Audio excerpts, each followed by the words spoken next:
Oh, overflowing with inspiration. Absolutely love it. We are all about that kind of plug-in, as we say on the show. And right now, we are beyond proud to be teaming up with ABSA's amazing team once again to spotlight women who are driving change in business. Now, Carl is very much on that train with me, and he caught up with Priti Kubyane, the co-founder of eFama app. It is a game changer, a platform that's bridging the gap between farmers and buyers in an incredible way. Check this out. ABSA is always partnering with such incredible stories, but more importantly, they are always finding ways to address socio-economic challenges that I think we as a community and as a country face. And seeing a place like this right here in the middle of Diepsloot is exactly addressing that. Priti, you and your team, what you guys have created from a business-to-business perspective is amazing. Take me through this app. We have built a mobile application that is very easy to use. Quality, the traceability of produce is one of the reasons why big buyers don't want to buy from small farmers, because you never know. The carrot is good this time, tomorrow it's not good. Today they put these chemicals, tomorrow they did not. So being able to track and trace exactly what happened from where the seed was put on the ground and up until we harvest is one of the key features that eFama app had. There is a group of livestock farmers, they farmed beef, and then their beef, they could sell it 700% more just because it's got traceability and people know exactly what went on to the meat. And secondly, you can now start tapping into even bigger buyers. That means you have long-term contracts. When you plant, you only have to worry about the weather. Moving forward, how does ABSA's corporate citizenship program aim to impact 1.5 million lives by 2030 through its entrepreneurial education? Our corporate citizenship strategy aims to deliver on our strategic ambition to be an active force for good in everything that we do. The focus is financial literacy, education and entrepreneurship. And programs such as Youth Entrepreneurship Program, Visa She's Next, as well as Ready to Work, enable us to do that, instilling entrepreneurial mindsets as well as intent in young people and women where we operate. I know through being an entrepreneur, there are a lot of challenges. Tell me about those challenges and how you have overcome them.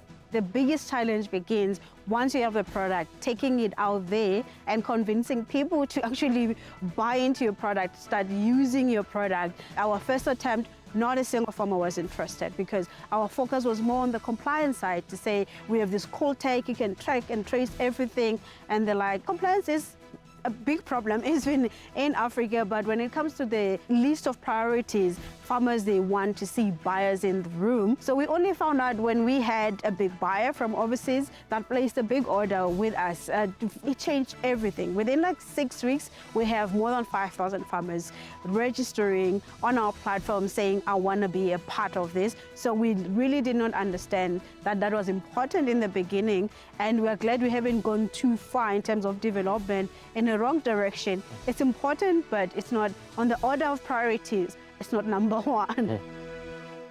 Access to markets must be so important for you, Brian, especially as a farmer. How has the eFama app sort of helped you access those markets? What eFama brings are those buyers that are in the form of funeral parlors, guest houses and hotels, and some of the vegetable processors.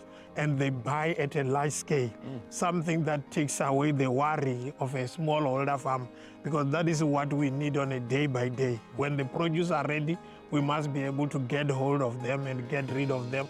This produce, we take them to where they are needed most, because the buyers are readily available, and for us it's income.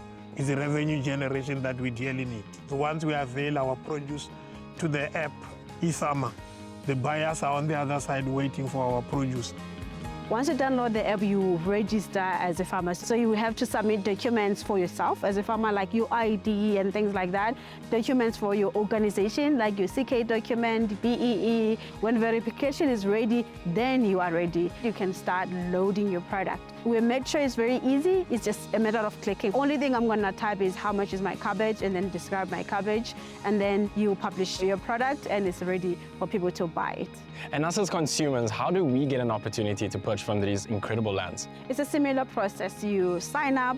Once you sign up, we don't really ask for too many documentation in terms of the buyers, unless you want to buy on contract and you say every Thursday, give me this amount of potatoes, then you can be able to do that. But a straightforward way is for you to just sign up and then put your details. Then from there, you just add it to cart and then check it out. ABSA's focus has been absolutely intentional, I think, in 2025.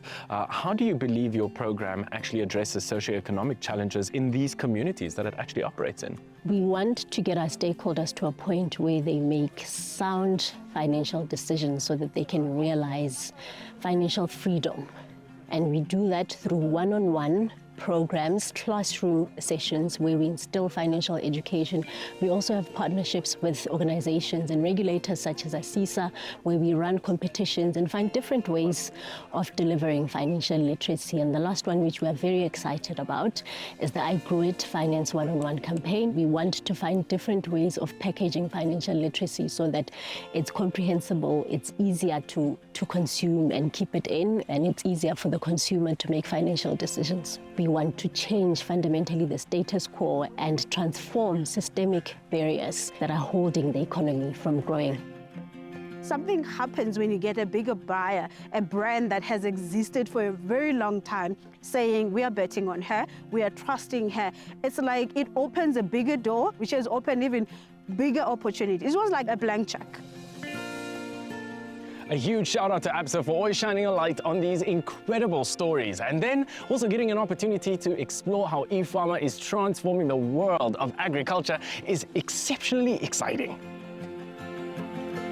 Someone put it down.